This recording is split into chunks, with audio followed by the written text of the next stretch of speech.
Where are you at? So I am, Tom. I'm still in Oslo. Actually, the last time that we did this, I was in Stroud in the UK, but now I'm in Oslo. I've been here since the lockdown, actually. Yeah, and I think that was the last time. It was just before. I think it was February time I spoke to you. So a lot's happened since then. What's happened? Besides well, besides the whole world turning upside down. It's insane. Yeah. So, I mean, what do you make of it all, Tom? I mean, how has it affected you personally? Because you're a live music producer, and there's no live. First of all, my hair's never been this long. The guy who cuts my hair is in Nashville, and I'm in Fort Myers still, Florida. Oh, I see. How's it affected me? Well, it's definitely affected me. Not necessarily bad, but I was supposed to be in Europe. I think I was telling you this. Supposed to be in Europe teaching CD Baby conference in Spain. All that canceled. I had 5 or 6 gigs with artists canceled. Working on their show. So I've been. At first, it was kind of fun hanging out doing nothing. Now it's. I'm getting tired of it. I had eye surgery. That helped me get through eye surgery doing nothing. I don't know. It's been a weird thing. And a lot of hate going around, and it bothers me like crazy. In this town, and I don't know what you think, and I'm not this town, in this country, whether you love him or hate him, I just can't take all the hate towards our president. I mean, it's just non-stop. In fact, they just did a little study in May. 99.5% of the news reported on the major stations were all negative towards him. 99. And he's done some good things, but no one will ever say what those are. But Fox News are for him, right? So they're Yeah, well, they're for him. That's about the only one. But the other stations, 99.5. All. Doesn't even matter. In other words, like something happened today where there were some really cool things for, community, the LGBTQ. And in other words, it was a good thing, and somehow they're going to twist it into somehow. They always do. And after all, I can't take it anymore. It's like, just give the guy a break. Where's the truth in all of this? The truth is hard to find right now. So I'm sticking to, working with artists on their show. Yeah, so that's been going. So you've been doing that over Zoom, I assume. Zoom. I have. That's true. I've been doing some Zoom things, and actually, it's been going pretty well. I think I told you this. I had 2 artists that I've been doing that with, and because I had been working with them. But then when this happened, I thought, well, let's open it up to other people, and it's been really, really, really, really good. Now we'll see. Those other 2 people, when I give them the homework to go do, they go do it. We'll see if the people I'm giving homework to that have signed up, recently and that I've never worked with, get it and go do the homework. But I like it, to be honest with you. That part is, I sit here for a couple hours, do my thing, say goodbye, and I don't have to fly to Toronto or somewhere. And I like traveling, but not too much. Particularly now. It's like, I can't even go across the Canadian border right now, which is bizarre. So do you think that would be the shape of things to come now for you and for other artists, obviously, because the whole traveling, touring thing is certainly not happening at the moment. But when things start to get back to normal, inverted commas, do you think that's going to change? Do you think the whole industry, the whole live industry, in terms of like traveling and touring, do you think that's going to change, or do you think it'll just go back? I really don't know. I keep hearing, these are some phrases I'm so sick and tired of hearing. One of those is the new normal. Do you hear that? Yeah. The new normal. I don't know what they're proposing. I mean, I don't know where you stand on the masks and the distancing. I don't think it's a bunch of crap. I believe the virus is real, but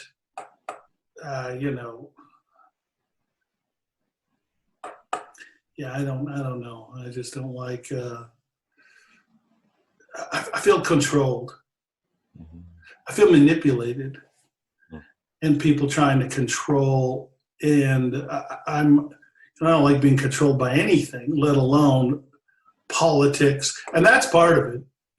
To me, I don't think the thing is about the virus in this country because of the election coming up, all that kind of stuff. I don't know if you notice, if you pay attention to our news, but there's always something going on that they push on Trump to try because they just don't want him back in office. And so I feel manipulated all the time. And there's so many ignorant people. And I'm ignorant on certain things. I try to study, but there's only so much you can study, particularly when you're jumping from crisis to crisis. You know, it is amazing. It's and amusing in a sad way when, you know, people who are, I don't know, work in a cubicle and do IT all of a sudden become medical specialists because they can, you know what I mean? It's like they know COVID somehow miraculously. Yeah. Everybody becomes an expert all of a sudden Expert. on everything. Well, that's the problem with Facebook and the internet and all that. Everyone's an expert, even in my field. You know, there's people that, you know, you just see ignorance, and there's no way to shut that off. That's the one, to me, downside, at least in my world for what I do, is there's people making comments that are just simply wrong or stupid. But they have as big a voice as me in the sense of, you know, if I comment, their comment, they can choose between the two, and if people don't know what I do or anything, you know, they think whatever they want. And I guess that's okay. But so do you mean like ignorance in terms of, I mean, we're talking politically then, or do you, in your field of work, talking about the things that you do? Yeah. You know, when they're saying somebody's really good or somebody's doing this right or that right, and you're like, they don't even understand that it could be so much better. But so who else is in the space with you? Because I know you as the live music producer. I don't see anybody else in that space specifically. There are people, but they're people that have read my book, bought my DVDs, and then decided they want to do what I do. Almost all of them, and I, you know, and there's like one guy who's online. God bless him. You know, they see me at a workshop. Have you seen me at a workshop? Yeah, not live, but on. Well, live, it's fun, and I kid with the people, and we change stuff, and it's creative, and you know, it's just it's a good hour and a half, 2 hour thing, whatever we do, and people come and say, "Man, I want to do what you do." Because it looks like so much fun, and you make so much money, and you do this, you know, this image of what I do. But there's like this one guy who went to an event. I teach at this one event every year for 15 years. And I teach an hour and a half, 3 days out of the 5 at the event.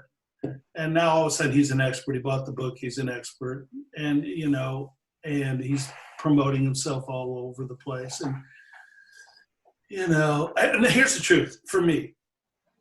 I can retire today. I'm good. I mean, unless the stock market really goes ridiculous. But I can retire today really comfortably. I'm not wealthy, but I'm not nearly broke. So it's not a matter of sour grapes. Oh, I want this work with this artist. It's that what they're working on is not necessarily the things they should be working on. You know, it's like, I don't know if you own a house, but we've had people come work on our house that, you know, do certain things, and then when they leave, you're thinking, how did this guy ever get a job? Why didn't I hire this guy? You got to hire somebody that actually knows what they're doing to get it done right. Do you know what I'm saying?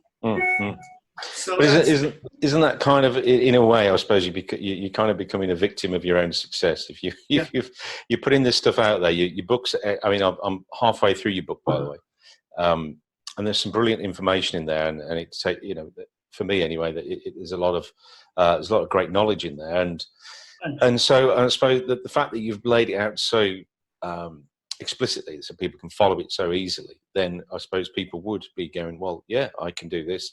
I've got a bit of an idea how it works as well. I can put these principles into place and it all works. So in a way, you're kind of, you've set up, you're kind of teaching people unofficially, I guess. You're not teaching people directly, but people are learning from you, not just how to perform, but how to do it themselves, right? Yeah, I get that. And I'm flattered by that. Yeah. But the truth is, you're asking if there's somebody else in my space. Those are the ones, and they're really, really just beginning. And I'm flattered by it. And I've really thought many times about doing a whole week-long workshop for those that really want to do what I do. Yeah. But this COVID, whatever has gone on, has kind of taken some of the life out of me a little bit, to be honest with you. You know, it's like, because I used to get motivated. I'd go, you know, if I was doing the Europe thing and working with artists and talking and all this stuff, I'd have that creative energy going. Instead, sitting at home, looking at fish, swimming in the pool. I mean, retired already. I got a dose. I've got a really nice little place here. Nothing amazing, but I've got a pool, fantastic view of a lake, and every day we see iguana, eagles, myriad of ducks, birds, you name it. It's like a little mini zoo, and I just sit on my deck and they do their thing, and it's fascinating to watch. Particularly for the first month, but now we're into the third or fourth month. You're like, okay, I've been there, done that. Yeah. You only go to the zoo so many times before you go, okay, the zoo's fun, but you get the point. Yeah. But I think you're right. I mean, this whole COVID thing is kind of really took the stuffing out of a lot of people, and everyone's having to adjust to being at home and slowing down, and particularly the traveling. I like you, I was probably wasn't traveling as much as you, but I was doing quite a bit of traveling, nationally and internationally with music and stuff. And when then all that stopped, for a bit, I felt like I was missing it. And then after a while, I just thought, actually, I quite like being in one place. I quite like the sort of everything kind of, the fizz kind of settles down a bit, and then that feels nice. But like you say, then it's time to shake the bottle up again, isn't it? It's time to sort of get back into something. I don't know. Things are opening up here, by the way. The music and the gigs are opening up, but very slowly and tentatively. So it all feels like nobody really knows how it's going to be, whether it's going to be how it was or whether it's and the pay's gone down as well. Well, in my experience, I've been. The money being offered now is less than it was, because obviously they've got we can only have 200 people or up to 200 people, or we used to have 500 or 600, and all the rest of it. So it feels like there's a bit of, for me anyway, there's a bit of fear of like, well, is this going to be the new normal coming back? Everything's are they really going to put the prices up to how they were? When they can, if they're getting people to pay to play for half what they were doing before. I don't know.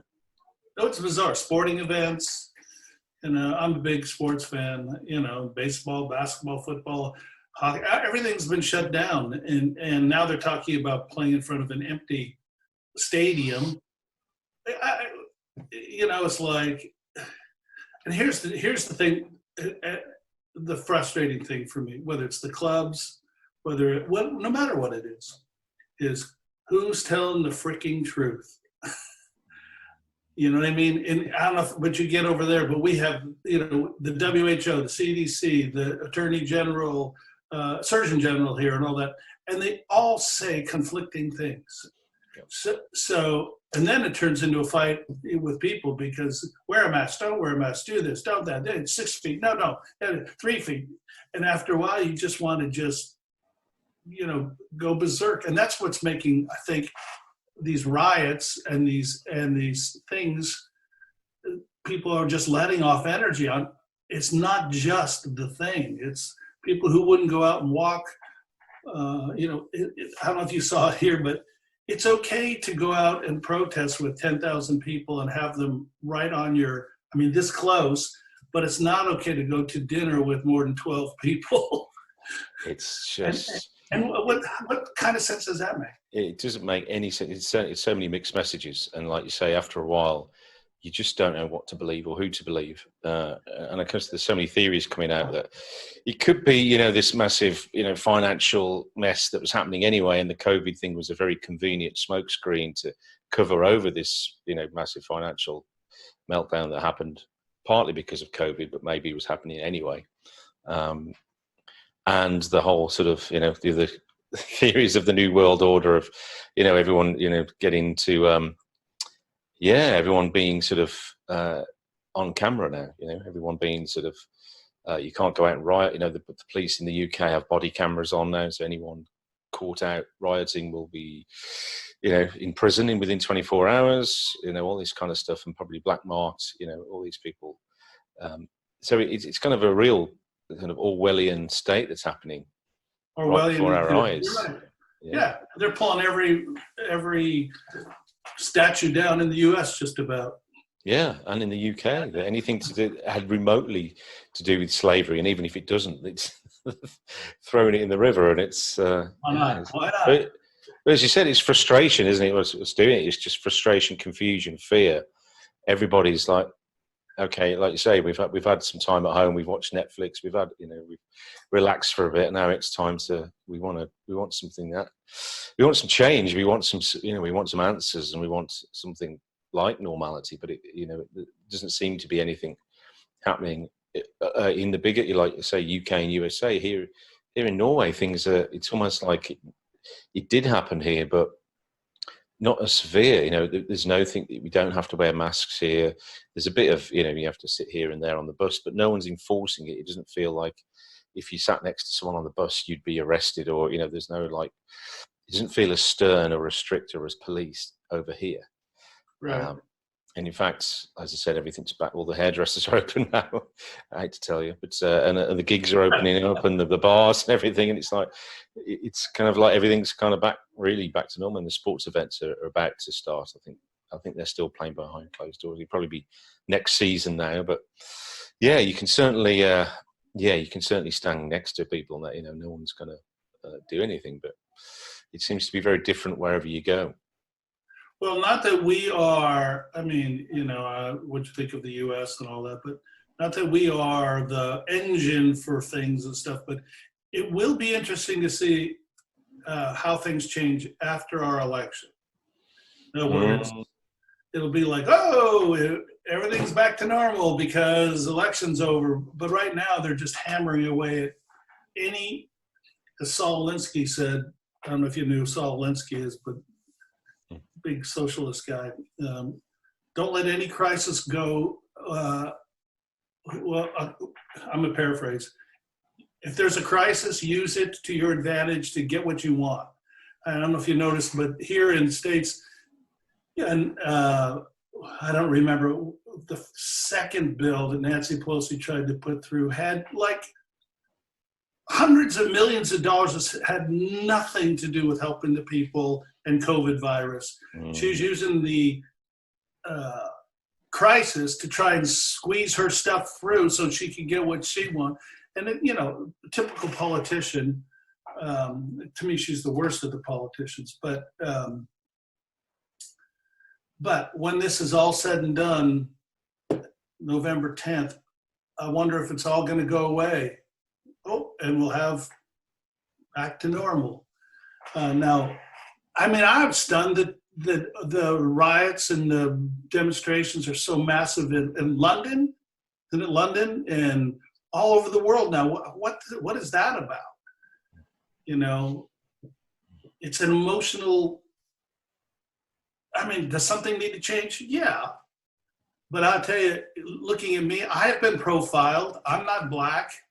I get stopped. I get pulled over. I don't get pulled over in a car, but if I'm walking, I've had it happen twice where you know, I'm just doing nothing, but because the way I look, I was in my beach things, just as old hippie, I get you know, pulled over and searched and that whole entire thing. So I understand the police have too much. I mean, there's just some jerks. And I think it's more that they say, 99% of them are good. I don't believe that. But, to throw out the baby with the bathwater, so to say, get rid of all the police. That would be smart. Oh, anyway. Yeah, I don't know what's going to happen. I know people are going to go play, and there's going to be concerts, but what they look like, I have no idea. So the people who you're working with on Skype and on Zoom, so they're obviously thinking they're getting ready, they're getting match fit for when something happens. They don't know, maybe they don't know what's happening, but they're getting ready anyway. So yeah. So that's is that very different to like having so they know you've got a tour, you've got a specific show to a specific audience, specific tours, but is that different now to just go with it? It's like a general kind of putting a show together, or is it the same? Well, here's how I'm doing it, and I like it. And if somebody's on top of it, meaning that we do it regularly, we can almost put a show together. But they send me 3 or 4 songs. And then 3 or 4 songs on their record, or whatever that is anymore. What do we call it? I still refer to that. They're recording, and then hopefully something that they've done live with those songs, whether it's a club gig, a concert gig, a coffee house gig if they're a singer-songwriter. And then I pull it up, they pull it up, and we watch it piece by piece. And I say, right there, stop. Here's what you should do. You should extend that part. Try this, try this, try this, try this. And they're writing their homework.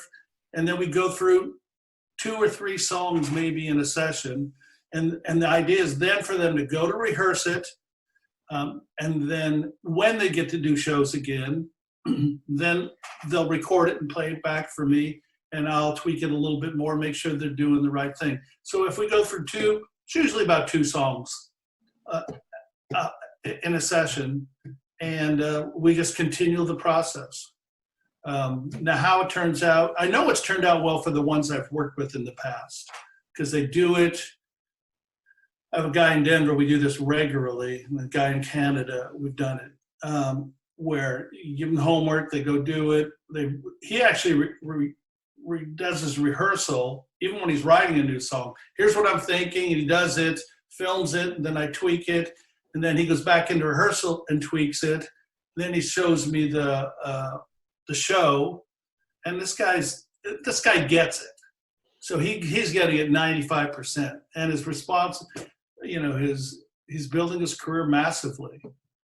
So, but I think it's an efficient and cheap way for people to get to work with me, because I'm charging a little less than I normally do when I go out. I don't have to have the expenses of flying, hotel, blah, blah, blah, blah, blah, rehearsal room, that kind of stuff. So, but I like it bite-sized chunks too. That's what I would call it, instead of just trying to do the whole thing. Not that I'm against that, but that's a big effort trying to put an entire show together, weeks and weeks of work. So the people that you've got from before, and now you're doing them online, it feels like, obviously, because they know you, they know your style, they know what to expect in a way. But now you're working with people who've never worked with you before live, and you're just doing them online. So you're sort of finding out whether they have got the same, can follow the same instructions or the same instinct. Yeah. Well, not just instinct, knowledge. Like, well, I'll say, you need to put to this guy, Zach, his name's Zach. I say, Zach, you need to put pressure on the audience here. Your spacing needs to be more. You need to develop this little riff into a cool riff, starting, da-da-da-da. And he, since we've done it for years, okay, I got it. Where with these folks that I've never worked with, I don't know yet. Now those folks have my book, and they do have my DVDs, which, by the way, just putting this out there, in this time I hate watching myself. Do you ever watch yourself on video or anything? I hate it. I hate doing this. I look like a red tomato here I look like Neil Young meets death. Nothing personal, Neil.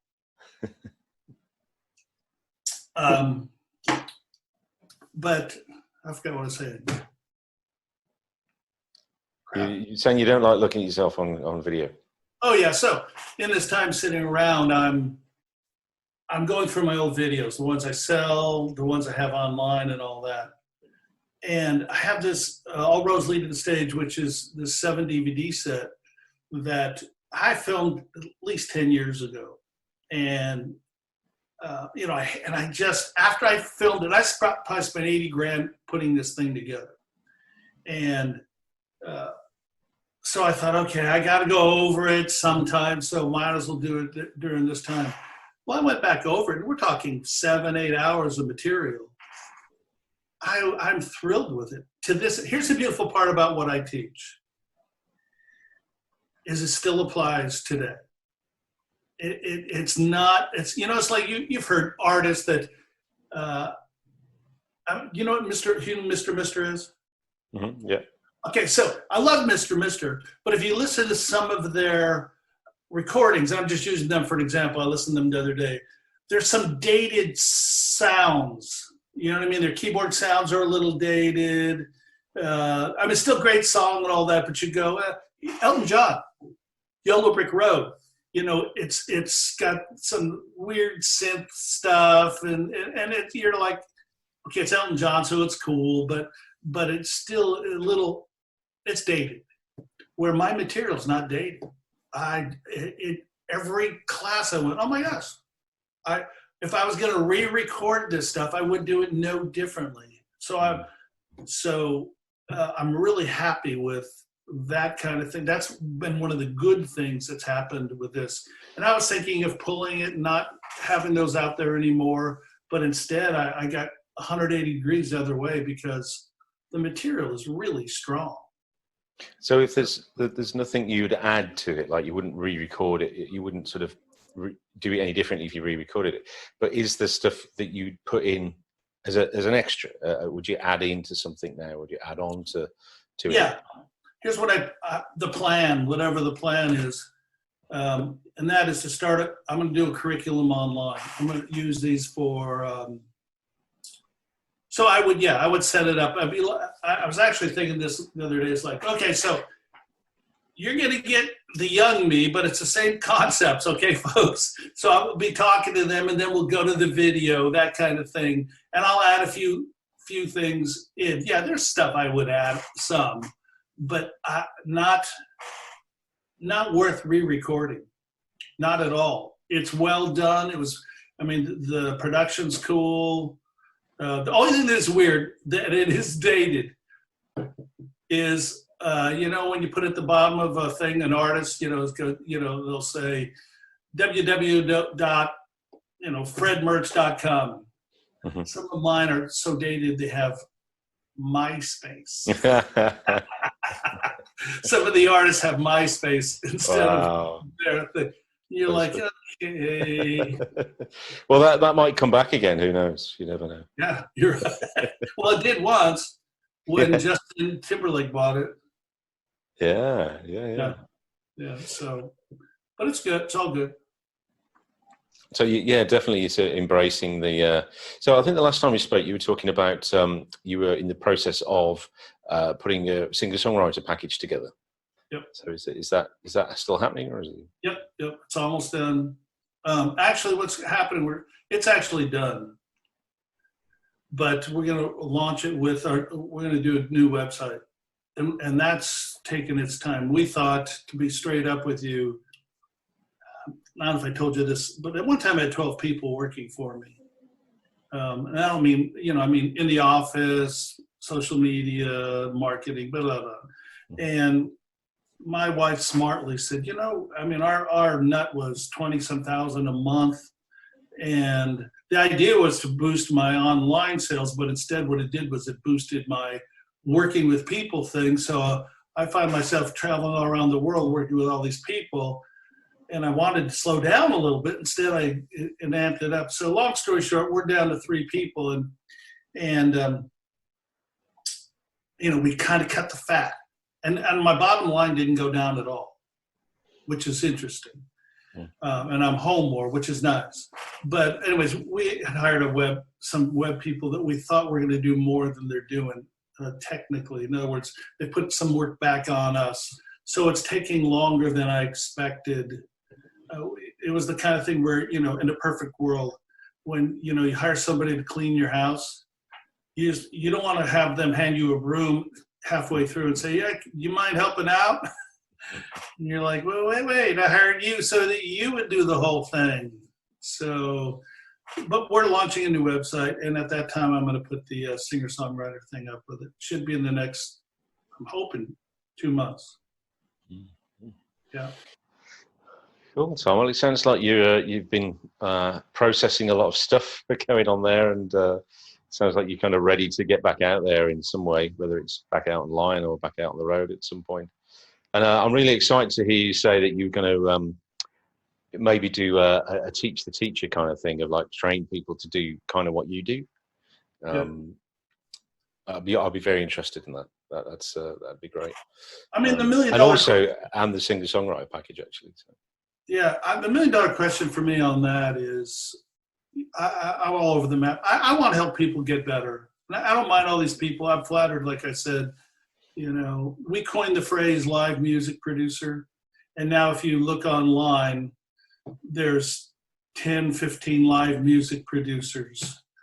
And I'm flattered by it, but I want to train them properly.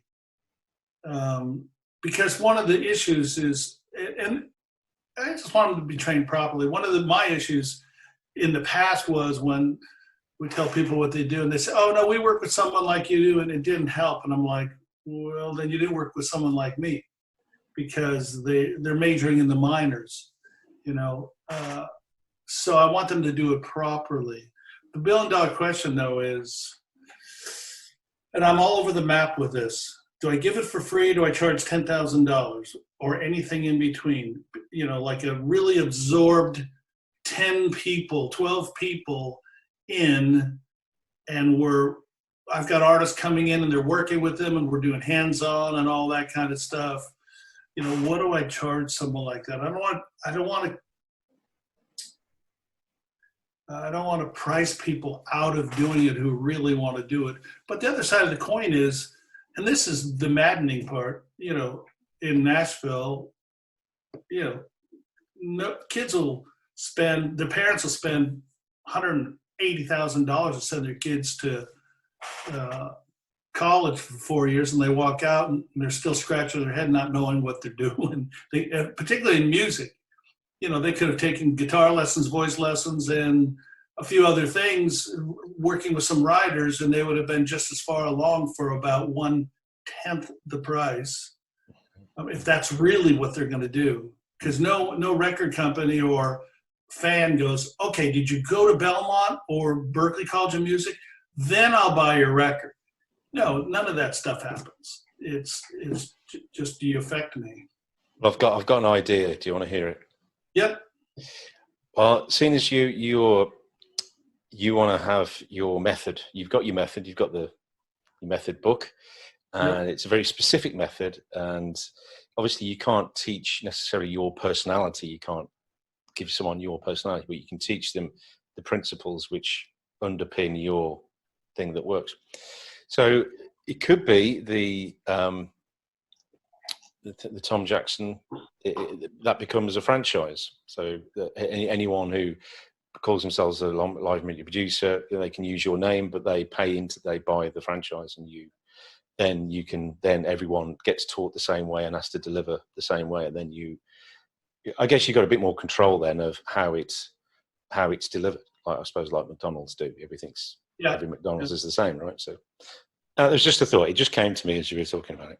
Well, I've thought about that many times, and I like the idea, except one thing, and that is now I have to stay engaged all the time and solve some problems too. You know what I mean? And if I'm trying to slow down, I don't want to ramp it up.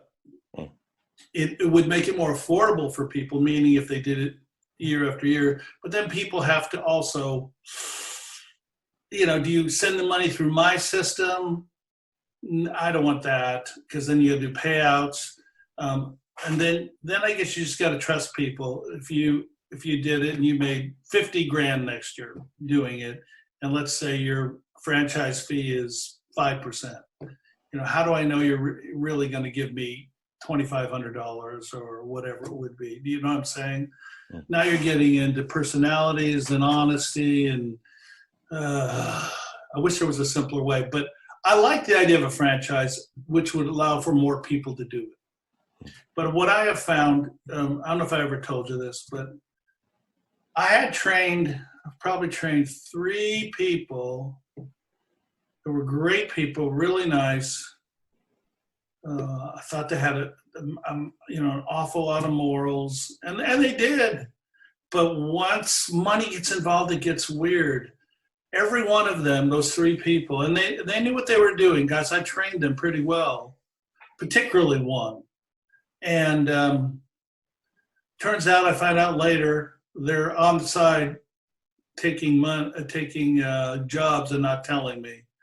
And they were under my roof even. This wasn't a franchise thing. This was under my roof. They would call up a client and say, listen, I know Tom charges, this, but I'll do it for this, but just don't tell Tom. And I mean, that just breaks my heart. It's like, oh, you gotta be kidding me. Or someone says, well, listen, I'll do the first gig. We send them the gig because they come in through the office. And then, but from the second gig, from that gig on, it's all my money. And you're like, no, you would never have gotten the gig. So it just becomes disappointing. Because how we rationalize in our head. It's like the rioters. They rationalize that it's okay to throw bricks through windows because something. Yeah. And I guarantee, there's just some people just want to do it. But there's some people that actually rationalize it. On my Facebook page, there's people saying, well, Jesus turned the money changers tables over and he got angry. So what's wrong with throwing a brick through a window? You're like, a little different. But we rationalize things, don't we? Yes. Yeah, all the time. Yeah. All the time. So is B-Larm, I've asked you this before. Yeah. Still happening? It happened just before we spoke last time. Yeah, it was kind of late Jan, Feb. So it happened this time. And yeah, I think that I actually, I booked, I didn't know it was on, and I was away for the weekend that it was on, so I didn't get to go to it. But if it's on next year, definitely I shall be here and I shall go. Yeah. I'd like to teach there. If I'm going to do Europe next year, if that happens, if we get around to January and February, start moving into March, April, May, I would love to teach there again. Well, as you said, if once the elections are over, maybe everything will normalize. Back to What it means, just normal terrorism. Yeah. Well, Tom, it's thank you for your time. It's been great having you on again. Learned a lot, and I'm really, like I say, I'm really enjoying your book. I guess my only request would be, because I had so much trouble actually downloading it onto onto the right reader, and this is on me really, but I'd have preferred maybe next time I'll get the actual hard book, the hard copy myself, so I can flick through. But it's great stuff. And you can mark it up then too. Yeah. But we have problems with the downloads, maybe 1 out of 30, and you happen to be one of those. So sorry about that. It's all right. It was worth the wait. Good. I'm glad you like it. I do. And I will take to heart the idea, again, the franchise. I just got to figure a way that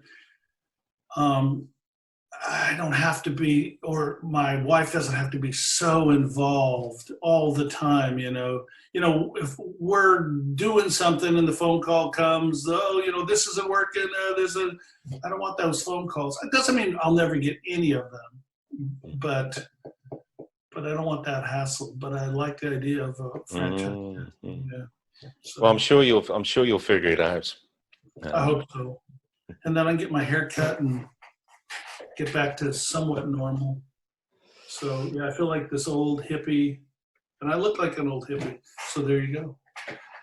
Well, you could go with the beard and go the full wizard kind of look. Believe it or not, you'll see our new logo. That's kind of what it's going to be. I have a little wand. Oh, there you go. I mean, because many people say, and this is not, I'm not trying to be egotistical, but they say, yeah, I know what you do. You sprinkle fairy dust, and you're kind of like Gandalf. And I'm like, really? But I've heard it probably 50 times now, and I'm like, oh, maybe that's the way people perceive me. I don't know. Yeah. Maybe I should get the beard. Yeah, the wizard of the live music wizard, I don't know. Yeah. Transforming people's careers with the. Yeah, there's something in it. I wish I could wave a wand to do it, but I can't. Well, I think that's a great place to end. All right. Thank you. Thanks, Chuck. Really appreciate your time. Great to see you. Keep in touch. Will do. Take care. All right. Take care. So how do you get out of this?